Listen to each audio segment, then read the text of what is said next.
avuga ati rwose tuvugira ngaha afungiye muri Panama kandi byose gitangaje ntago ubwe yabonye ko bigiye kumubaho agiye kwafungirwa. You know he's going to break out. Ariko yabizwe ni ahandi ko bagiye no gufungirwa muri ya gereza azacika. Namuzi rwose gucika ni ibintu bimuri maraso. It's in his blood.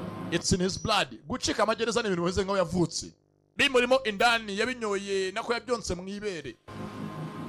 That's exactly what we wanted. That's exactly what we want him to do. Nibyo natwe twifuza ko yadukorera. Dukeneye ko acika. Nta kindi tumufungiye. Dukeneye ko acika. Filimira. Sasa Michael ko ugeze gafunze bakeneye ngo acike. Nta n'iyindi mpamvu bahamuzanye. Filimira. Yinjiye muri sona. Bari bapanze ngajeyo. Niyo mpamvu bapanze ngo hagende umuvandimwe umwe arakabawawa. Wa muhanzi wanyu. Bawa unaho kana karimo kandi yaje muri iyi sona ni gereza nshyashya Michael ajemo bari bapanze ngo azemo mbere hose ndetse ngo bakeneye ko acika nicyo bifuza.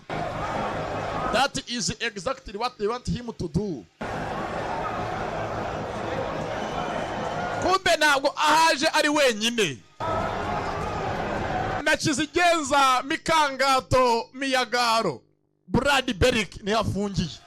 Yageze aha muhata kiboko dore haryamye kuri sima nta nubwo yambaye ubukonje nibwo kumwica. Ushyireho n'inzara. Umwana iri nitungo ryanjye reba hirya genda gake udakoraho. Aho yinjiye umva induru ihari umva intambara zihari n'ahantu utambwira ngo ahangaha azahava.